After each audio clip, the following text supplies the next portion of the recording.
ഗുകാരം ച ഗുണാതീതം ഋകാരം രൂപവർജിതം ഗുണാതീതമരൂപം ച യോ ദദ്യാത് സ ഗുരുസ്മൃതഃ. ശ്രീനാരായണ പരമഗുരവേ നമഃ. എല്ലാ സജ്ജനങ്ങൾക്കും പ്രണാമം. ദർശനമാലയിലെ അപവാദ ദർശനത്തിലെ 7-ാം ശ്ലോകത്തിലൂടെയാണ് ഇന്ന് നാം കടന്നു പോകുന്നത്. അതിൻ്റെ മനനത്തിലേക്ക് കടക്കുന്നതിന് മുൻപ് അപവാദ ദർശനത്തിലെ 6-ാം ശ്ലോകം ഒന്ന് പുനർവിചിന്തനം ചെയ്യുമ്പോൾ, ഇവിടെ ഒന്നിന് മാത്രമേ നിലനിൽപ്പുള്ളൂ എങ്കിൽ മറ്റൊന്ന് പിന്നെ എവിടെ ഉണ്ടാകാനാണ് എന്നും, നിലനിൽക്കുന്ന ഒന്നിൽ തന്നെ മറ്റൊന്ന് ഉണ്ടാകുന്നു എന്ന് വന്നാൽ അവിടെ ആത്മാശ്രയമെന്ന ദോഷം വന്നു പോകും എന്നും, തികച്ചും ഇല്ലാത്ത ഒന്ന് പുതുതായി ഉണ്ടാകുന്നു എന്ന് വന്നാൽ അത് അസംഭവവും ആയിരിക്കും എന്ന 2 ദോഷങ്ങളെ നമുക്ക് പറഞ്ഞു തന്നു. ആത്മാശ്രയ ദോഷവും അസംഭവ ദോഷവും. അതിനുശേഷം 7-ാം ശ്ലോകത്തിലേക്ക് നമ്മൾ കടക്കുകയാണ്. 7-ാം ശ്ലോകം നമുക്കൊന്ന് ആലപിക്കാം. വിഭജ്യാവയവം സർവമേകൈകം തത്ര ദൃശ്യത്തെ ചിന്മാത്രമഖിലം നാന്യദിതി മായാവിദൂരകം. ഇവിടെ ഇതിൻ്റെ പദച്ഛേദം വളരെ ശ്രദ്ധിക്കുക.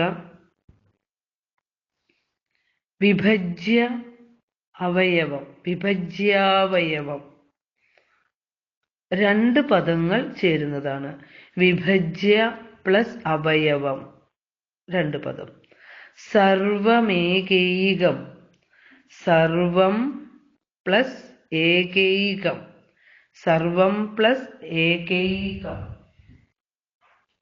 ചിന്മാത്രമഖിലം ഒറ്റപ്പദമാണ്. തത്ര ദൃശ്യതേ, ഇതെല്ലാം സമസ്ത പദങ്ങൾ തന്നെയാണ്. ഇനി അടുത്തത് നാന്യതിഥി, ന അന്യത് ഇതി, ന അന്യത് ഇതി.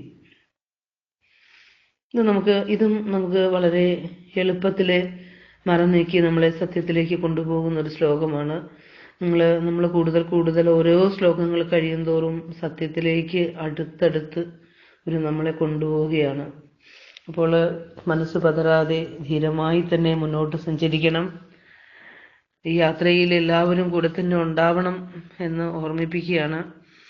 വിഭജ്യാവയവം, വിഭജ്യ പ്ലസ് അവയവം, സർവമേകൈകം, സർവം പ്ലസ് ഏകൈകം. അടുത്തത് നാന്യതിഥി, ന അന്യത് ഇതി. ഇതിലെ 3 പദങ്ങളാണ് നമുക്ക് പിരിച്ചു പറയാനുള്ളത്. വിഭജ്യാവയവം എന്നുള്ളതും, സർവമേകൈകം എന്നുള്ളതും, നാന്യതിഥി എന്നുള്ളതും. അത് 3ഉം സന്ധി ചെയ്ത് പഠിക്കണം. ഇനി നമുക്ക് ഇതിൻ്റെ പദാനുപദ അർത്ഥവും ഗദ്യ രൂപത്തിലേക്കും കൃതി വിശദീകരണത്തിലേക്കും ഒക്കെ കടക്കാം. ആദ്യം നമുക്ക് ഓരോ പദങ്ങളുടെയും അർത്ഥം പരിശോധിക്കാം. നോക്കൂ. സർവം അവയവം, എല്ലാ അവയവങ്ങളും. ഏകൈകം, ഓരോന്നോരോന്നായി. വിഭജ്യ, വേർതിരിച്ച് മാറ്റി നോക്കിയാല്, തത്ര, അവിടെ, അഖിലം, എല്ലാം, മായാവിദൂരകം, അതായത് മായാവിമുക്തമായ, അതായത് മായയുടെ സ്പർശനമില്ലാത്ത, മായ മാറി നിൽക്കുന്ന എന്നർത്ഥം, മായയുടെ സ്പർശനമില്ലാത്ത ചിന്മാത്രം ബോധസ്വരൂപം തന്നെ, ബോധസ്വരൂപം തന്നെ, ന അന്യത് മറ്റൊന്നുമല്ല, ഇതി എന്ന് ദൃശ്യതേ കണ്ടെത്താനാകുന്നു. എത്ര ക്ലിയർ ആയിട്ടാണ് ഈ ശ്ലോകത്തിൽ പറയുന്നത്. വളരെ കുറച്ച് വാക്കുകളെ ഉള്ളെങ്കിലും വളരെ വലിയ വലിയ പ്രപഞ്ച രഹസ്യത്തെ ഉൾക്കൊള്ളുന്ന, വ്യക്തി രഹസ്യത്തെ ഉൾക്കൊള്ളുന്ന ഒരു ശ്ലോകമാണിത്. നമുക്ക് ഇതിൻ്റെ സാരം, ഈ ശ്ലോകത്തിന്റെ സാരം ഒന്ന് പരിശോധിക്കുമ്പോൾ എല്ലാ അവയവങ്ങളും ഓരോന്ന്, അതായത് പ്രപഞ്ചത്തിലുള്ള അതിൻ്റെ അവയവങ്ങളായിരിക്കുന്ന എന്തൊക്കെയാണോ ഓരോന്നിനിരിക്കുന്നത്, അങ്ങനെ ഓരോന്നിനെയും, എല്ലാ അവയവങ്ങളെയും ഓരോന്നായി വീണ്ടും വീണ്ടും വേർതിരിച്ചു നോക്കിയാൽ എല്ലാം സത്യമായിരിക്കുന്നത് മായാസ്പർശമില്ലാത്ത ബോധവസ്തുവല്ലാതെ മറ്റൊന്നുമല്ല സത്യം. ബോധം മാത്രമാണ് സത്യമെന്ന് കണ്ടെത്താനാവും എന്നാണ്.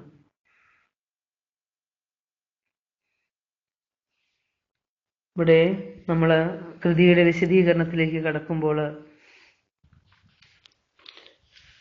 നമുക്കറിയാം, ഒരു വസ്തുവിനെ വിശകലനം ചെയ്യുമ്പോഴാണ് ആ വസ്തുവിന്റെ പൊരുള് നമുക്ക് വെളിപ്പെട്ട് കിട്ടുന്നത്. അത് ഒരു വസ്തു ഉണ്ടാക്കിയിരിക്കുന്നത്, നമ്മളൊരു വസ്തു വാങ്ങുമ്പോൾ തന്നെ, കടയിൽ നിന്ന് വാങ്ങുമ്പോൾ തന്നെ അത് എന്തെല്ലാം വസ്തുക്കൾ ചേരുന്നതാണ് ഈ വസ്തു എന്ന് നമുക്ക് അവിടെ കൃത്യമായി രേഖപ്പെടുത്തിയിട്ടുണ്ടാകും. അവയവ വിശകലനം ചെയ്യുമ്പോഴാണ് ഒരു വസ്തുവിന്റെ പൊരുൾ നമുക്ക് വെളിപ്പെട്ട് കിട്ടുന്നത്. ഇവിടെ ഗുരു നമ്മോട് പറഞ്ഞു തരികയാണ്, ആദ്യം ഒരു വ്യക്തിക്ക് തന്നെ അവയവങ്ങളായി വേർതിരിച്ച് കണ്ട് വസ്തുതത്വം എന്തെന്ന് തിരയാം. ഇനി പുറമേ കാണുന്ന വസ്തുക്കളിൽ അതിലേതെങ്കിലും പ്രപഞ്ച പദാർത്ഥത്തെ അവയവങ്ങളാക്കി പിരിച്ചു നോക്കിയും വസ്തുവിന്റെ തത്വം തിരയാം. രണ്ട് രീതിയിൽ തത്വം തിരയാം, വ്യക്തിതലത്തിലും അതായത് പ്രപഞ്ചതലത്തിലും. പരമചൈതന്യമായ ഗുരു കണ്ടെത്തിയ സത്യം അവിടുത്തെ തിരുവുള്ളത്തിൽ നിന്ന് പറഞ്ഞു തന്നിരിക്കുന്നു മനുഷ്യ സമൂഹത്തിന്. ഇത് മറനീക്കി നമ്മിലേക്ക് എത്തണം. ഈ മനുഷ്യ ജീവിതത്തിന്റെ ലക്ഷ്യം അതാണ്. ആ ലക്ഷ്യത്തിലേക്ക് നമ്മളെ എത്തിക്കുകയാണ് പരമകാരുണികനായ മഹാഗുരു.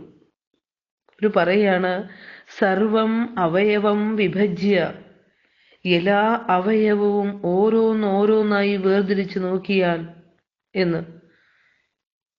ആദ്യം ഒരു വ്യക്തിയെ ബാഹ്യതലത്തിൽ നിന്ന് വിശകലനം ചെയ്ത് ഉള്ളിലേക്കൊന്ന് കടന്നു നോക്കാം. നമുക്ക് വ്യക്തിതലത്തിൽ നാം ഓരോരുത്തരും നമ്മിലേക്കൊന്ന് നോക്കാം നമുക്ക്. ഇനി ഇത് ശ്രവണത്തെക്കാൾ ഉപരി ഇനി നമ്മൾ പറഞ്ഞു പോകുമ്പോൾ ഓരോന്നും നമ്മളിലേക്ക് ചിന്ത ചെയ്ത് അനുഭവിച്ച് ഉറപ്പിച്ചു വേണം സത്യത്തിലേക്ക് നമുക്ക് യാത്ര തുടരാൻ. ഇനി ഓരോരുത്തരും, ഇത് കേൾക്കുന്ന ഓരോരുത്തരും താൻ ആരാണ് എന്നൊന്ന് ചിന്ത ചെയ്ത് നോക്കൂ. അങ്ങനെ നോക്കുമ്പോൾ നാം അറിയുന്നു, നാം ഈ പ്രപഞ്ചവുമായി ഇടപഴകുന്നത്, അല്ലെങ്കിൽ പുറത്തുള്ള അറിവുകൾ നമുക്ക് നൽകുന്നത്, പുറത്തുള്ള അറിവുകൾ നമുക്ക് കിട്ടുന്നത് കൊണ്ടാണല്ലോ നാം അറിയുന്നത്, പ്രപഞ്ചത്തെ അറിയുന്നത്. ഈ അറിവ് നമുക്ക് ലഭിക്കുന്നത് നമ്മുടെ ജ്ഞാനേന്ദ്രിയങ്ങളിലൂടെയാണ്. നമ്മൾ ഈ അറിവ് നേടുന്നത് കണ്ണുകൊണ്ട്, കണ്ടും സ്പർശിച്ചും രുചിച്ചും അതുപോലെ തന്നെ മണത്തും ഒക്കെയാണ് നമ്മൾ പഞ്ചേന്ദ്രിയങ്ങളിലൂടെയാണ് വിഷയങ്ങൾ എടുക്കുന്നത്. അപ്പോൾ നമുക്ക് പറയാമോ, ജ്ഞാനേന്ദ്രിയങ്ങളാണ് ഞാൻ എന്ന് കരുതാൻ പറ്റുമോ? ഞാൻ ഇന്ദ്രിയങ്ങളാണ് എന്ന് കരുതാൻ പറ്റുമോ? കാരണം ഞാൻ ഇന്ദ്രിയങ്ങളിലൂടെയാണല്ലോ പുറത്തുള്ള വിവരങ്ങൾ എടുക്കുന്നത്. ഇല്ല. കാരണം അവയെ നിയന്ത്രിക്കുന്ന മനസ്സുണ്ട്. ഇന്ദ്രിയങ്ങളെ നിയന്ത്രിക്കുന്ന ഒരു മനസ്സുണ്ട്. കാരണം മനസ്സുണ്ടെങ്കിലേ എനിക്കത് കാണണ്ട എന്ന് കരുതിയാൽ കാണണ്ട, എനിക്കത് കഴിക്കണ്ട രുചിക്കണ്ട എന്ന് കരുതിയാൽ രുചിക്കണ്ട. മനസ്സനുവദിച്ചാലേ ഇന്ദ്രിയങ്ങൾ അതിന്റെ കർമ്മങ്ങള് അല്ലെങ്കിൽ ജോലികള് ചെയ്യുകയുള്ളൂ. അപ്പോൾ ഞാൻ ഇന്ദ്രിയങ്ങളല്ല. പിന്നെ ആരാണ്? ഇന്ദ്രിയങ്ങളെ നിയന്ത്രിക്കുന്ന മനസ്സിലെത്തി നിൽക്കുകയാണ് നാം. ഇനി നമുക്ക് ഈ മനസ്സിനെ ഒന്ന് വിഭജിച്ച് നോക്കിയാലോ? അതിനകത്തുമുണ്ട് അന്ധകരണങ്ങള്, ബുദ്ധി, അഹങ്കാരം, ചിത്തം, അല്ലെ? മനസ്സ്, ബുദ്ധി, അഹങ്കാരം, ചിത്തം, ഇതാണ് അന്ധകരണ ഘടകങ്ങള്. അപ്പൊ മനസ്സ് ഈ ഘടകങ്ങളുടെ എല്ലാം നിയന്ത്രണത്തിലാണെന്ന് കാണാൻ പറ്റും. കാരണം സങ്കല്പ വികല്പാത്മകമാണല്ലോ മനസ്സ്. സങ്കല്പങ്ങളും വികല്പങ്ങളും കൊണ്ട് നിറഞ്ഞിടമാണ് മനസ്സ്. ഈ മനസ്സിനെ പോലൊരു കുഴപ്പക്കാരൻ വേറെ ഇല്ല എന്ന് പറയും ശാസ്ത്രങ്ങള്. അപ്പോ പലതരം സങ്കല്പങ്ങൾ ചേർന്ന മനസ്സ് ജീവിതത്തിൽ എന്തു നേടണമെന്ന നിശ്ചയത്തെ ആസ്പദമാക്കിയാണ് നമ്മളിലെ മനസ്സിൽ സങ്കല്പങ്ങൾ രൂപം കൊള്ളുന്നത്. ഒരു വീട്ടമ്മ അന്ന് അടുക്കളയിൽ ഉണ്ടാക്കേണ്ടതായ വസ്തുക്കള് അവരുടെ മനസ്സിലാണ് സങ്കല്പിക്കുന്നത്. ആ സങ്കല്പമാണ് ആഹാര പദാർത്ഥങ്ങളായി ഓരോ പാത്രങ്ങളിൽ നിറയുന്നത്, അല്ലെ? സങ്കല്പങ്ങൾ അനുസരിച്ച് ഓരോ വ്യക്തിയും ഓരോന്നു നേടുന്നു.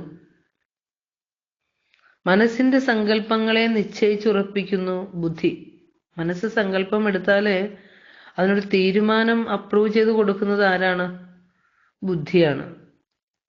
ബുദ്ധിയുടെ തീരുമാനത്തിനനുസരിച്ച് പ്രവർത്തിക്കുമ്പോൾ പ്രവൃത്തിയുടെ ഫലമായി നമ്മൾക്ക് സുഖവും ദുഃഖവും ഒക്കെ അനുഭവിക്കേണ്ടി വരുന്നു. ഏത് പ്രവൃത്തി ചെയ്യുമ്പോഴും അതിൽ സുഖാനുഭവവും ദുഃഖാനുഭവവും ഒക്കെ ഉണ്ടാവുന്നു. ഇത് അനുഭവിക്കുന്നത് നമ്മുടെ ചിത്തമാണ്. ഈ സുഖ ദുഃഖങ്ങൾ അനുഭവിക്കുന്നത് അപ്പോൾ നമ്മള് വ്യക്തിതലത്തിലെ അനുഭവങ്ങൾ മനസ്സ്, ബുദ്ധി, അഹങ്കാരം, ഈ 3 അന്ധകരണ ഘടകങ്ങളിൽ ഒതുങ്ങുന്നതായി നമുക്ക് കാണാൻ സാധിക്കും. അപ്പോൾ ഇത് 3 ചേർന്നതാണോ നാം എന്ന് നാം വീണ്ടും അന്വേഷിക്കുന്നു. അത് മനസ്സാണോ നാം എന്ന് വീണ്ടും അന്വേഷിക്കുന്നു. അപ്പോൾ അന്വേഷണം എവിടെ നിന്നൊക്കെ തുടങ്ങിയത്? ഇന്ദ്രിയങ്ങളിൽ തുടങ്ങി അന്ധകരണത്തിൽ എത്തി നിൽക്കുകയാണ് വ്യക്തിതലത്തിലുള്ള നമ്മുടെ അന്വേഷണം. വളരെ ശ്രദ്ധയോടെ പഠിച്ച് അനുഭവിച്ച് തന്നെ മുന്നോട്ട് പോകണം. അപ്പോ നമുക്ക് അന്വേഷണത്തിൽ നാം ഇങ്ങനെയാണ് കണ്ടെത്തിയത്. സാമാന്യമായി ഇവയിലെല്ലാം പെട്ടു നിൽക്കുന്ന ഞാൻ എന്ന അഹംബോധത്തെ കണ്ടെത്തുകയാണ്. അവിടെ നമുക്ക് പറയാം, ഈ അനുഭവങ്ങളിലെല്ലാം നമ്മളിപ്പോൾ ഈ കടന്നു പോകുന്ന ഇന്ദ്രിയ അനുഭവങ്ങളിലും അതുപോലെ ഞാൻ അന്ധകരണമാണോ എന്നുള്ള അനുഭവങ്ങളിലും എല്ലാം സാമാന്യമായി ഞാൻ എന്ന ഒരു അഹംബോധമുണ്ട്. ഞാനുണ്ടല്ലോ. ഇവിടെ എത്തുമ്പോൾ ഈ ഞാനാണ് എല്ലാത്തിനും ആധാരം എന്ന് നമുക്കറിയാം. കാരണം നമ്മള് ഇപ്പോ ഇന്ദ്രിയങ്ങളെ പറയുമ്പോൾ തന്നെ എൻ്റെ കണ്ണ്, എൻ്റെ മൂക്ക് എന്നാ പറയുന്നത്. അവിടെ എൻ്റെ എന്ന് പറയുന്ന ഒരു ഞാനുണ്ട്. അപ്പോൾ എന്നിൽ നിന്ന് ഭിന്നമാണ് ആ ഇന്ദ്രിയങ്ങള് എന്ന് നമുക്ക് വരുന്നു. നമ്മൾ തന്നെ പറയണ നോക്കൂ, എൻ്റെ ശരീരം എന്നല്ലേ നമ്മൾ പറയണേ, എൻ്റെ മനസ്സ് എന്നല്ലേ നമ്മൾ പറയണത്. അപ്പോൾ ഇതിനതീതമായി, ഇന്ദ്രിയങ്ങൾക്കും മനസ്സിനും അതീതമായി ഒരു എൻ്റെ ഉണ്ട്, ഒരു ഞാനുണ്ട്. അപ്പോൾ നമുക്കറിയാം ഈ ഞാനാണ് സർവ്വതിനും ആധാരം. ഞാനില്ലെങ്കിൽ സങ്കല്പമില്ല, നിശ്ചയമില്ല, ഇന്ദ്രിയവേദ്യമായ അറിവുകളുമില്ല എന്നറിയാം. ഇത് കേൾക്കേണ്ട, ഞാൻ വീണ്ടും വീണ്ടും പറയുകയാണ്, ഇത് കേൾക്കേണ്ട കാര്യമല്ല, സ്വയം തന്നിലേക്ക് അനുഭവിച്ച് അറിഞ്ഞുകൊണ്ട് കേൾക്കേണ്ട കാര്യമാണിത്. ഇനി അടുത്ത ശ്രമം ഈ ഞാനിനെ കണ്ടെത്തലാണ്. ഇപ്പോൾ നമുക്ക് മനസ്സിലായി, ഞാനിനെ അറിയണമെങ്കിൽ നാം അന്ധകരണത്തിൽ നിന്നും ഇന്ദ്രിയങ്ങളിൽ നിന്നും വേറിട്ട് നിൽക്കണം. കാരണം ഇതൊന്നും ഞാനല്ല. എൻ്റെ മനസ്സ്, എൻ്റെ അന്ധകരണം എന്നൊക്കെ പറയണം. അപ്പോൾ എൻ്റെ ശരീരം എന്നൊക്കെ നമ്മൾ പറയണത്. അപ്പോൾ പിന്നെ ഈ ഞാൻ അതിനപ്പുറമാണ്. അതിൽ നിന്നുകൊണ്ട് നമുക്ക് ഈ ഞാനിനെ കണ്ടെത്താൻ സാധ്യമല്ല, അതിലൂടെ മാത്രം. കാരണം അവയൊന്നും ഞാനല്ല എന്ന് നാം കണ്ടു കഴിഞ്ഞു. ഇനി നാം എങ്ങനെ ഞാനിനെ അറിയാൻ സാധിക്കും? അതാണ് നമ്മൾ നേരത്തെ തന്നെ ചിന്ത ചെയ്തൊരു കാര്യമാണ്, മനസ്സുകൊണ്ട് മനസ്സിനെയും മുറിച്ചു തള്ളണം. മനസ്സുകൊണ്ട് ഈ മനസ്സിനെ മുറിച്ചു തള്ളണം. മനസ്സുകൊണ്ട് പരമാത്മ സത്യത്തെ ബോധ്യം ചെയ്ത് കഴിയുമ്പോൾ ഈ മനസ്സിനപ്പുറമുള്ള ബോധസത്യത്തെ നമുക്ക് മനസ്സിലാകുന്നു. അതാണ് അന്ധകരണത്തിൽ നിന്നും ഇന്ദ്രിയങ്ങളിൽ നിന്നും വേറിട്ട് നിൽക്കണം എന്ന് പറഞ്ഞത്. യോഗാഭ്യാസത്തിലൂടെ ഞാൻ ബ്രഹ്മവസ്തു അംശമാണെന്ന് സാധകന് വ്യക്തമായി തെളിയുന്നു. അപ്പോൾ നാം മുൻപ് പഠിച്ചുറച്ചതുപോലെ അഖണ്ഡബോധത്തിൽ നിന്നും അഹംബോധം, അഹംബോധത്തിൽ നിന്ന് പ്രാണൻ, പ്രാണനിൽ നിന്ന് ചിത്തം, ചിത്തത്തിൽ നിന്ന് ബുദ്ധി, ബുദ്ധിയിൽ നിന്നും മനസ്സ്, മനസ്സിൽ നിന്നും ഇന്ദ്രിയങ്ങൾ, ഇങ്ങനെയൊക്കെ നമുക്ക് പ്രപഞ്ചത്തിലെ അനുഭവങ്ങൾ ഉണ്ടാവും. ഇത് ഒരനുഭവക്രമമാണ് പറയുന്നത്, അല്ലാതെ സൃഷ്ടിക്രമമല്ല.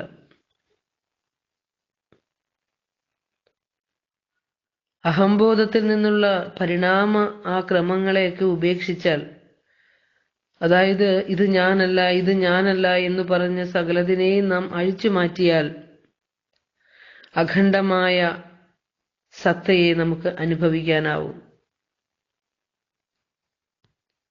നേതി പ്രക്രിയയിലൂടെ ശരീരാദി ഘടകങ്ങളെ പുറന്തള്ളി ധ്യാനനിരതമാകുന്ന യോഗിക്ക് തത്വം വെളിപ്പെട്ട് കിട്ടുന്നു. ഏകവും അദ്വയവുമായ പരമതത്വം അതുതന്നെയാണ് ഞാൻ എന്ന ബോധം. മറ്റു ഘടകങ്ങളൊക്കെ ബോധത്തിൽ കാണുന്ന കാഴ്ചകൾ മാത്രമാണ്. ബോധം വേണമെന്ന് വിചാരിച്ചാൽ കാഴ്ചകളുണ്ട്, കൈവിട്ടാൽ ഇല്ലാതെയാകുന്നു. ഈ മഹത്തായ സാക്ഷാത്കാര രഹസ്യമാണ് അവയവങ്ങൾ വേർതിരിച്ചു നോക്കിയാൽ എല്ലാം ബോധമാണെന്ന് തെളിയും എന്ന് ഗുരു വ്യക്തമാക്കി തരുന്നത്. ഇവിടെ മായാശക്തി ബോധത്തിൽ നാമരൂപങ്ങളുടെ തോന്നലുളവാക്കുന്നു. നമ്മൾ ഇത് തന്നെയാണ് നമ്മൾ പഠിച്ചുകൊണ്ടിരിക്കുന്നത്. പരമമായ തത്വത്തെ വിശകലനം ചെയ്ത് പഠിക്കുകയാണ് നാം. ഈ വിശകലനം വ്യക്തിയുടെ തലത്തിൽ നിന്നും നടത്തിയപ്പോൾ നമുക്ക് മനസ്സിലായി എല്ലാം പരമബോധത്തിൽ മായയുളവാക്കുന്ന തോന്നലുകളാണെന്ന്. ഇനി നമുക്ക് നാമരൂപങ്ങളായി വിരിഞ്ഞു നിൽക്കുന്ന ഈ പ്രപഞ്ച പദാർത്ഥങ്ങളെ അവയവങ്ങളായി പിരിച്ച് വസ്തുസത്യം തിരയുമ്പോൾ ഗുരു ഏതിനും യുക്തി കാണുന്നുണ്ട്. കാരണം ശാസ്ത്ര സാങ്കേതിക വിദ്യ പ്രചാരം സിദ്ധിച്ച ഒരു നൂറ്റാണ്ടിലാണ് ഗുരു അവതരിച്ചത്. ഒരു വസ്തുവിന്റെ ശരിയായ തത്വം അറിയാൻ അതിനെ വിശ്ലേഷണം ചെയ്താണ് ആധുനിക ശാസ്ത്രം അറിയുന്നത്. ഗുരുവും ആ രീതി സ്വീകരിക്കുന്നുണ്ട്. ഇക്കാര്യം അദ്വൈത ദീപികയില് വ്യക്തമായി കാണാവുന്നതാണ്. അല്ലെ, വാസസ്സു തന്തുവിദു പഞ്ഞിയിതാദിമൂല ഭൂതപ്രഘാതമിതു മോർക്കുകിലിപ്രകാരം ബോധത്തിൽ നിന്നു വിലസുന്നു മരുസ്ഥലത്തു പാദസ്സു പോലെ പരമാവധി ബോധമത്രേ. ഒരു വസ്ത്രത്തിന്റെ സത്യമറിയാൻ അതിനെ പിരിച്ചു നോക്കിയാൽ, അല്ലെങ്കിൽ അതിനെ വിഘടിപ്പിക്കുമ്പോൾ എന്ത് സംഭവിക്കും? അത് ഓരോരോ നൂലുകൾ ചേർന്നതാണ് എന്ന്. അപ്പോൾ അവിടെ വസ്ത്രമില്ല, ഉള്ളത് നൂല് മാത്രമാണ്. നൂലിനെ വീണ്ടും ഇഴപിരിച്ചു നോക്കുമ്പോൾ അത് പഞ്ഞിനാരായി മാറുന്നു. അപ്പോൾ നൂലെന്ന സത്യം മാറി ഉള്ളത് പഞ്ഞി മാത്രമാണ്. ആ പഞ്ഞിനാരിനെ വീണ്ടും വീണ്ടും വിഘടിപ്പിക്കുമ്പോൾ അത് പഞ്ചഭൂതങ്ങളായി മാറുന്നു. ജഡമായ പഞ്ചഭൂത തന്മാത്രകളെ, ഈ തന്മാത്രകളെയെല്ലാം അവയവങ്ങളാക്കി മാറ്റിയാൽ തന്മാത്രകളെയും നമ്മൾ പിരിക്കുമ്പോൾ അത് പ്രാണസ്പന്ദനമായി മാറുന്നു. ഓരോ പ്രാണസ്പന്ദനത്തിന്റെയും ഉറവിടം അന്വേഷിക്കുമ്പോൾ അത് ഒരു മാനുഷികമായ ആ ഒരു ഭൗതികമായ ജീവിത തലത്തിൽ നിൽക്കുന്ന നമുക്കൊക്കെ അനുഭവവേദ്യം ആകുന്നതല്ല. അത് അന്തർമുഖമായി യോഗാദി അഭ്യാസങ്ങൾ കൊണ്ട് ഓരോരുത്തരും തിരയേണ്ടതാണ്. പ്രാണസ്പന്ദനം വരെ അടക്കി ഈ പരമസത്യത്തെ കണ്ടറിഞ്ഞ് ആ അറിവാണ് ഗുരു നമ്മുടെ മുന്നിലേക്ക് വയ്ക്കുന്നത്. അങ്ങനെ അറിവ് തന്നെയാണ് വസ്ത്രമായും നൂലായും പഞ്ഞിയായും ഭൂതതന്മാത്രകളായും എല്ലാം ഒക്കെയായി വിലാസം ചെയ്തിരുന്നത് എന്ന്. ആ അറിവാണ് ഗുരു നമുക്ക് പറഞ്ഞു തരുന്നത് ചിന്മാത്രം അഖിലം എന്ന് പറഞ്ഞത്. ചിന്മാത്രം അഖിലം. ഓരോ അവയവങ്ങളും വ്യക്തിസത്തയിലായാലും പ്രപഞ്ചസത്തയിലായാലും പ്രപഞ്ചത്തിൽ കാണുന്ന വസ്തുക്കളിലായാലും നമ്മൾ ഓരോന്നുമായി മാറ്റി നോക്കുമ്പോൾ നമുക്ക് മനസ്സിലാകുന്നു ചിന്മാത്രം അഖിലം. എല്ലാത്തിലും ബോധം തന്നെ, ബോധമല്ലാതെ മറ്റൊന്നുമില്ല എന്ന് പറഞ്ഞിരിക്കുന്നു. ഇവിടെ നമ്മളിപ്പോ പറഞ്ഞു വന്നത് പ്രപഞ്ച വസ്തുക്കളെ വിശകലനം ചെയ്തപ്പോഴും ഇത് അറിവിൽ അധിഷ്ഠിതമായിരിക്കുന്നു. യുക്തിയില്ലാത്ത കാര്യങ്ങളൊന്നും വേദാന്ത ശാസ്ത്രം ചർച്ച ചെയ്യുകയേയില്ല. ഇപ്പോൾ ശാസ്ത്രത്തിൽ തന്നെ നമ്മൾ പറയുമ്പോൾ ഒരു പഞ്ഞിനാരിനെ നമ്മൾ വിഘടനം ചെയ്തൊന്ന് ശാസ്ത്രദൃഷ്ടിയാ നോക്കൂ. അതിലെ കാർബണും ഓക്സിജൻ തുടങ്ങിയ മൂലകങ്ങളുടെ പരമാണുക്കൾ കണ്ടെത്താൻ നമുക്ക് സാധിക്കും. ശാസ്ത്രീയ ദൃഷ്ടിയിലൂടെയാണ് നിങ്ങൾ പോകുന്നതെങ്കിൽ ആ പരമാണുക്കളാണ് അതിൽ സത്യം എന്നറിയാൻ സാധിക്കുന്നു.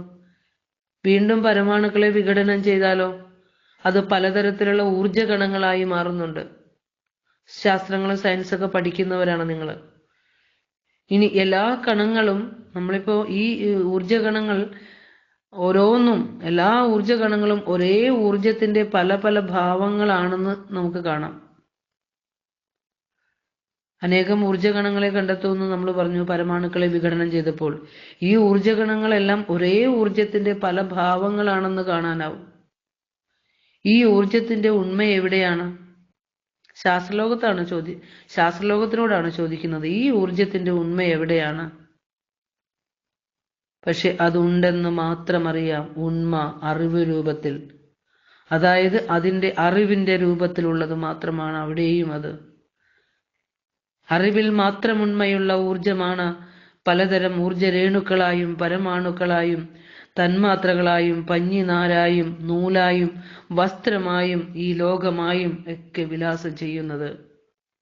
ആയതിനാൽ ആധുനിക ശാസ്ത്രദൃഷ്ടിയാ നോക്കിയാലും ഇത് ചിന്മാത്രം തന്നെ. ഇക്കാര്യം അസംശയം, ഒരു സംശയവും വേണ്ട. പ്രാണസ്പന്ദനത്തെ നിയന്ത്രിച്ച് നിശ്ചലമാക്കുമ്പോൾ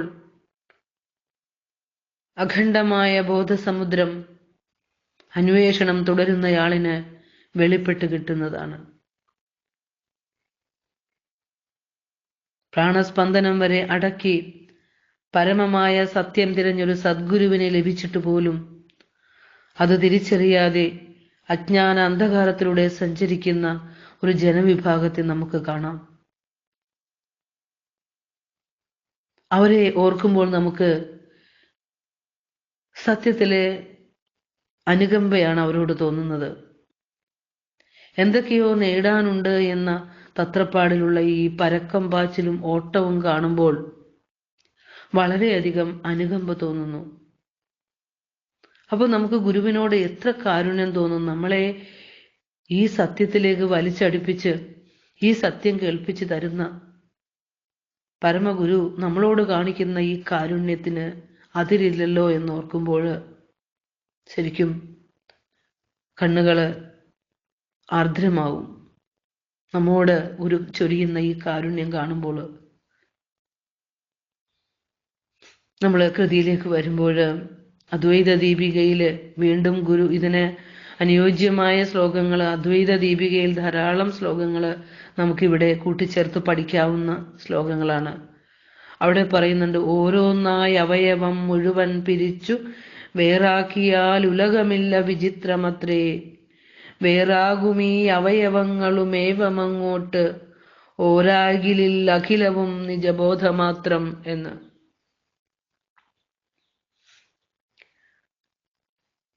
അദ്വൈത ദീപികയിലെ 13ാമത്തെ ശ്ലോകത്തിലാണ് പറയുന്നത്, അവയവം ഓരോന്നായി വേർപെടുത്തി നോക്കിയാൽ പ്രപഞ്ചം ഇല്ലാണ്ടാവും.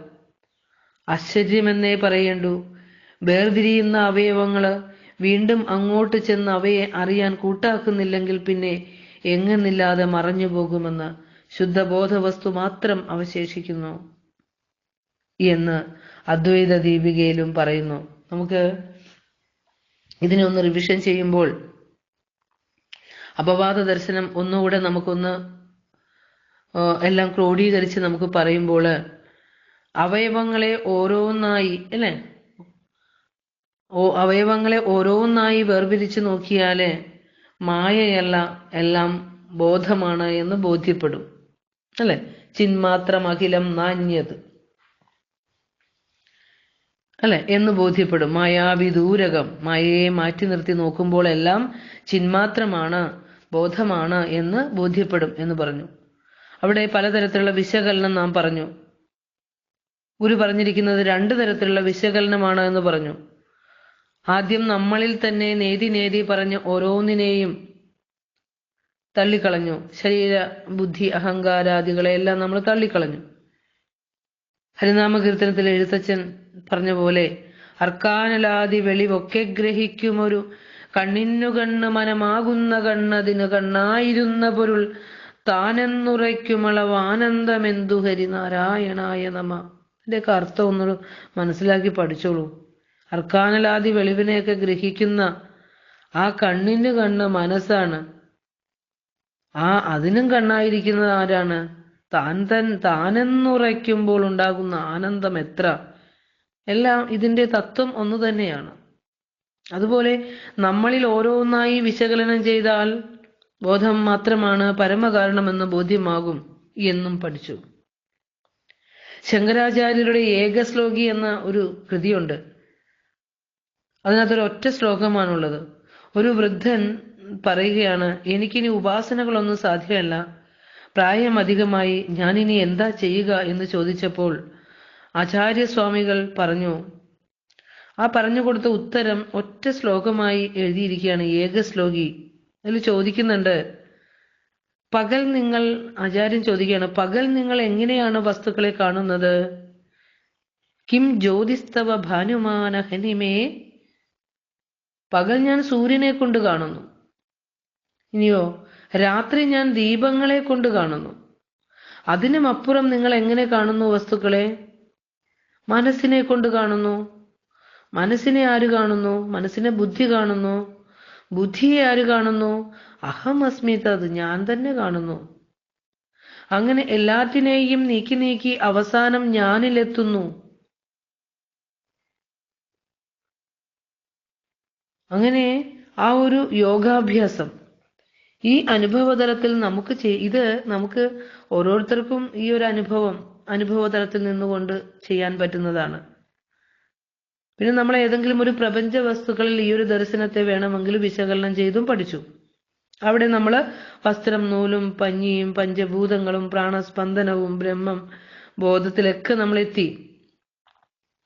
ഇതല്ലാതെ വാസിഷ്ഠ രാമായണം യോഗവാസിഷ്ഠവും 4 തരത്തിലുള്ള അവയവ വിശകലനം പറയുന്നുണ്ട്. അനുഭവത്രയ വിശകലനം, അവിടെ സ്ഥൂല സൂക്ഷ്മ കാരണം പറയുന്നുണ്ട്. അവസ്ഥാത്രയ വിശകലനം, ജാഗ്രത, സ്വപ്ന, സുഷുപ്തി തുടങ്ങിയ അവസ്ഥകളെ വിശകലനം ചെയ്യുന്നുണ്ട്. പിന്നെ പദാർത്ഥ വിശകലനം വാസിഷ്ഠത്തിൽ പറയുന്ന വിശകലനമാണ്.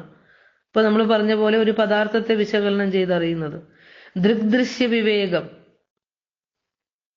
ദൈവദശകത്തിൽ പറഞ്ഞ പോലെ ഈ കാണപ്പെടുന്ന എന്താ പറയാ, ദൃക്കും ദൃശ്യവും അല്ല, ഈ കാണുന്ന ദൃശ്യത്തിനെ കാണുന്ന ഞാൻ,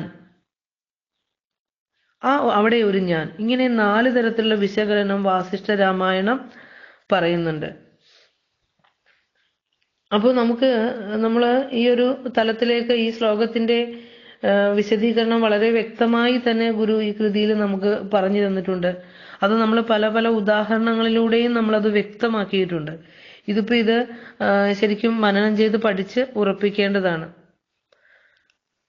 അധ്യാരോപം ചെയ്ത എല്ലാത്തിനെയും ഓരോന്നായി അഴിച്ചുമാറ്റി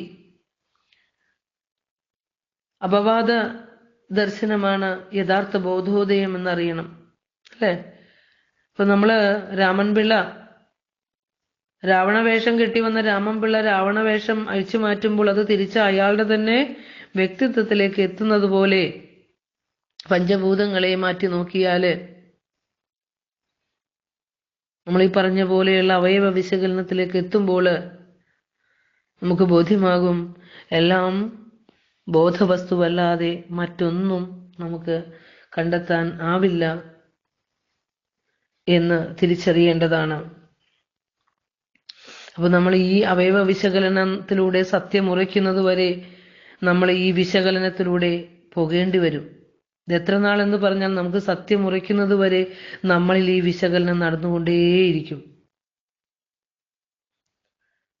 അതായത് ശരീരമല്ല ബോധമാണെന്ന് അനുഭവിക്കണം.